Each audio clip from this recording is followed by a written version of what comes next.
today we're going to mention a characteristic that actually, in and of itself, it is not praiseworthy, but you should be aware of it, and you're going to face it, and you have to learn to deal with it. It is mentioned by almost all of our scholars who talk about purifying the heart. Abu Ismail al-Harawi mentioned it, Abu Talib al-Makki mentioned it, Imam al-Ghazali mentioned it, Ibn al-Qayyim al-Jawziyah mentioned it. And that is the characteristic of feeling alone and strange when you really want to worship Allah. The one who wishes to attain the highest level of Jannah, you will find out very quickly that you don't have lots of people around you. And many times you have to break away from other people in society in order that you do the level of worship that you want. And this characteristic in Arabic, it is called ghurba, or to be alone, to be strange, to be like a traveler. And if you look at the Quran and the Sunnah, we find this concept and motif very clearly. In multiple verses, Allah subhanahu wa ta'ala reminds us that the majority are not an evidence for you to be following. وَمَا أَكْثَرُ النَّاسِ وَلَوْ حَرَصْتَ بِمُؤْمِنِينَ. Most of mankind, even if you're eager to do so, they're not going to accept Islam. وَإِن تُطِعْ أَكْثَرَ مَنْ فِي الْأَرْضِ يُضِلُّوكَ عَنْ سَبِيلِ اللَّهِ. If you follow the majority of mankind, you will find yourself to be misguided. Allah subhanahu wa ta'ala says, قُلِ الْحَمْدُ لِلَّهِ بَلْ أَكْثَرُهُمْ لَا يَعْقِلُونَ. Say Alhamdulillah, but the majority of them do not understand. أَكْثَرُهُمْ لَا يُؤْمِنُونَ أَكْثَرُهُمْ لَا يَشْكُرُونَ. The majority of mankind will not believe, will not thank Allah subhanahu wa ta'ala. In fact, the Quran praises the minority. In fact, even Iblis recognized this. It is mentioned in the Quran that when Iblis was thrown out of Jannah, what did he say? قَالَ أَرَأَيْتَكَ هَذَا الَّذِي كَرَّمْتَ عَلَيَّ لَإِنْ أَخَّرْتَنِي إِلَى يَوْمِ الْقِيَامَةِ لَأَحْتَنِكَنَّ ذُرِّيَّتَهُ إِلَّا قَلِيلًا. If you allow me to live, I guarantee you the majority of the descendants of Adam, I shall misguide them, but a few I won't be able to. Iblis himself understood, only a few I will not have access to. And Allah subhanahu wa ta'ala says, وَقَلِيلٌ مِّنْ عِبَادِيَ الشَّكُورِ. How few of my servants will really be thankful to me. And Allah subhanahu wa ta'ala talks about the highest levels of Jannah, and He says, ثُلَّةٌ مِّنَ الْأَوَّلِينَ وَقَلِيلٌ مِّنَ الْآخِرِينَ. Few of the people of later generations will be able to meet that highest level of Jannah. So the Quran is very clear.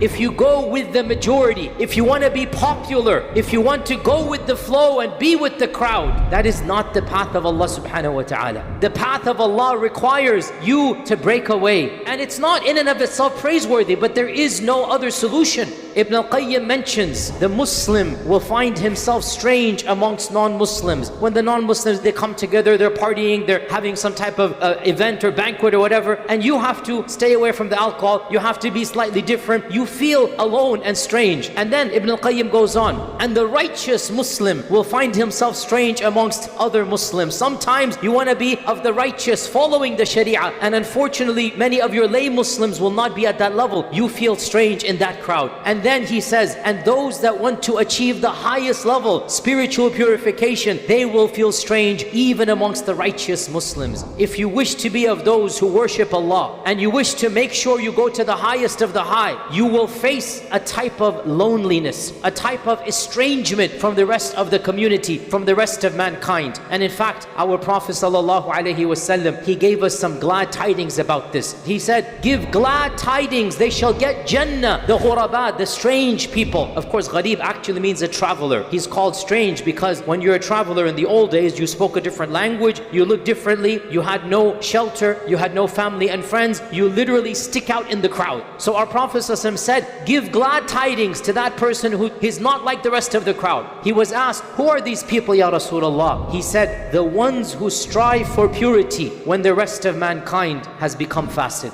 They go down the route of impiety, and this person wants to remain pure. Subhanallah, how difficult is it to remain pure in the world that we live in? How difficult is it to control one's gaze, to control one's desires, to control one's rizq and make rizq halal? How difficult is it to protect one's family from the filth around us? This is where we take consolation. It's not that we aim to be strange, but we take consolation. Yes, we act weird sometimes in public. Yes, we dress differently. Yes, people look at us differently. Yes, we cannot act the way everybody else is acting in the events and the corporate parties and whatnot. We have to be different. So embrace this difference and understand when you are different for the sake of Allah, this is the path of piety. And in one hadith, and we'll conclude with this one, our Prophet ﷺ predicted that a time will come when greed will be obeyed and desires will be followed. In other words, mankind will become corrupt. So our Prophet ﷺ said, when that time comes, listen to this, make sure you take care of yourself and ignore the masses.